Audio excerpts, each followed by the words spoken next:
넷째 날, 말씀을 연구함. 네, 말씀을 연구함. 어떤 방식으로 말씀을 연구해야 될까요? 말씀을 연구할 때 전체적으로 보는 눈이 필요하다는 것입니다. 큰 숲을 보는 게 필요합니다. 그리고 행간에 있는 뜻을 문맥적으로 이해하는 것이 중요하다는 내용입니다. 이런 내용을 가지고서 공부해 보겠습니다. 그래서 퍼즐 해보셨나요? 네. 퍼즐 맞출 때 우리가 조금씩 맞추지만 전체 그림을 모르면 네. 맞추기가 어떤가요? 어려워요. 굉장히 어렵죠. 네. 전체적인 그림을 보고서 퍼즐을 맞추려고 해도 힘들잖아요.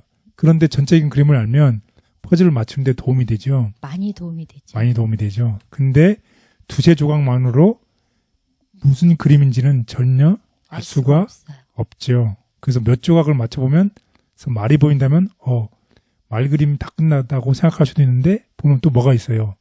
거기 보면 다른 동물, 닭도 보이고 소도 보이고 수백 개 조각을 맞추고 나면 마침내 드디어 도시, 농장, 멀리 있는 산맥들이 보이는 풍경을 보이고 있음을 알게 되는 것입니다. 따라서 전체적으로 이해를 해야지 우리가 한 피스를 맞추는 것이 어떤 의미인지를 알게 된다는 거죠.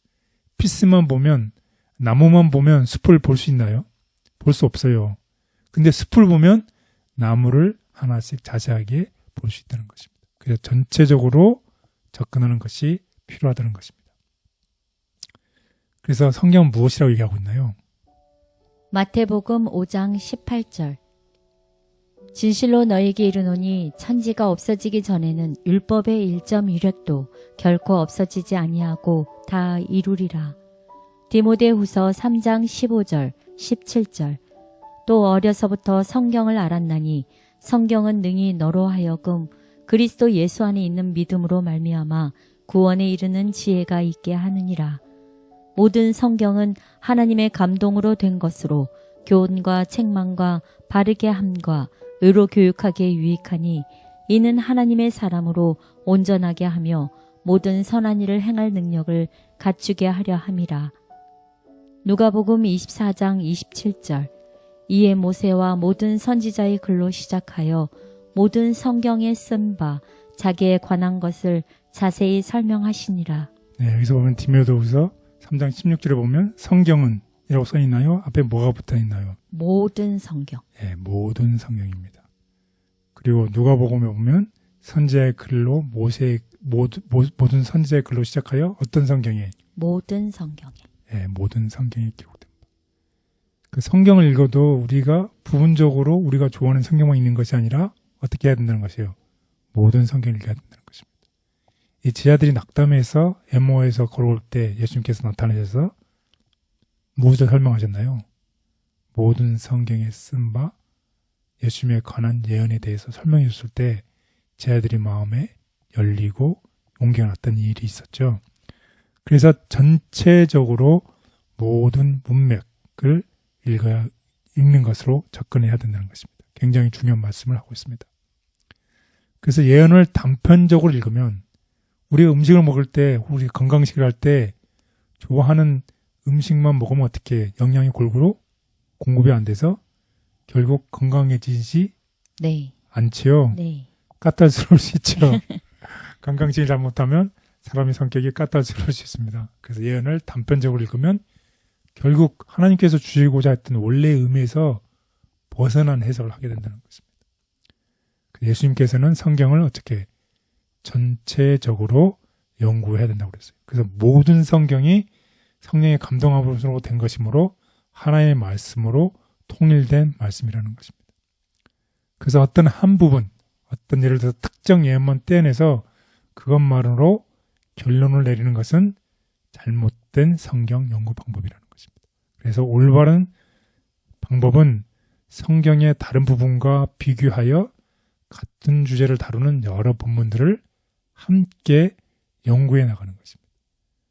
우리가 공부를 해도 혼자 공부하는 것보다는 어떻게 하는 게 더 좋아요?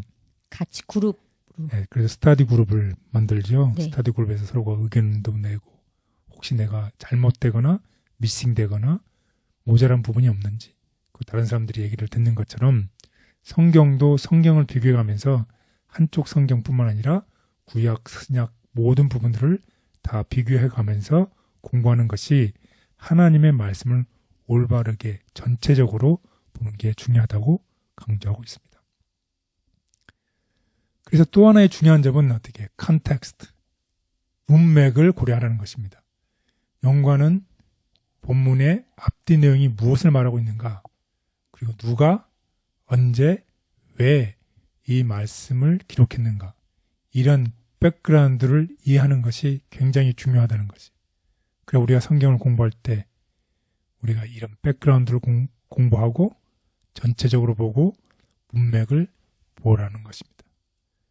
그래서 문맥에서 벗어나는 해석은 본문을 원하는 대로 해석할 수 있게 하지만 성경에 가르치는 진리를 왜곡할 수 있다는 것이에요. 그래서 올바른 성경 연구를 위해서는 어떻게 전체적이고 문맥적인 접근이 필수적입니다. 그래서 예수님께서 우리에게 말씀하십니다. 예수께서 우리에게 말씀하신다. 세상에서 가장 위대한 스승이신 예수님은 성경의 가치를 인정하시고 제자들에게 그것을 설명해 주셨다. 부활하신 후 예수께서는 엠마오로 가는 두 제자에게 다가가서 사랑하는 스승의 죽음으로 인해 좌절된 소망에 대해 이야기하셨다. 예수께서 그들에게 말씀하셨다.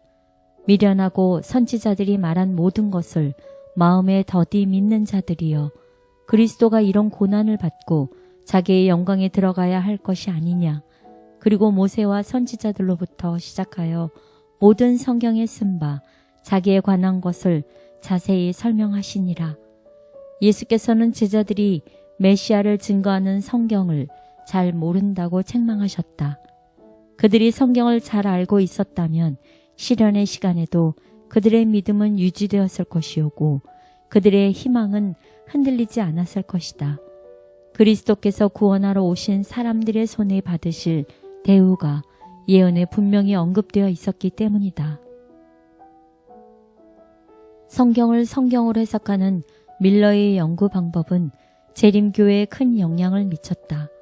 성경의 맥락과 관계없이 성구를 자기 뜻대로 사용하는 것은 흔한 오류이다. 밀러의 예언 연구 방법. 그는 깊은 흥미를 가지고 다니엘서와 요한계시록을 연구하였다. 그는 이미 성취된 예언들이 사실상 문자 그대로 성취된 사실과 그 여러 가지 표상, 은유, 비유, 직유 등은 모두 그 전후의 성경 구절들이 그것들을 설명해 주고 있다는 것과 거기 나타난 용어들은 다른 성경 구절로 정의를 내릴 수 있다는 것을 알았다. 그리고 그가 그와 같은 방법으로 해석할 때 문자 그대로 이해할 수 있었다. 진실하게 성경을 연구하는 교회에 속하게 해주신 것을 감사합니다. 잘못된 주장을 따라가다가 실족하고 영생을 잃는 일도 있으니 진리로 저희를 거룩하게 하여 주옵소서. 말씀을 가까이 하며 진리의 말씀을 분별하도록 늘 함께해 주옵소서. 예수님의 이름으로 기도드렸습니다. 아멘.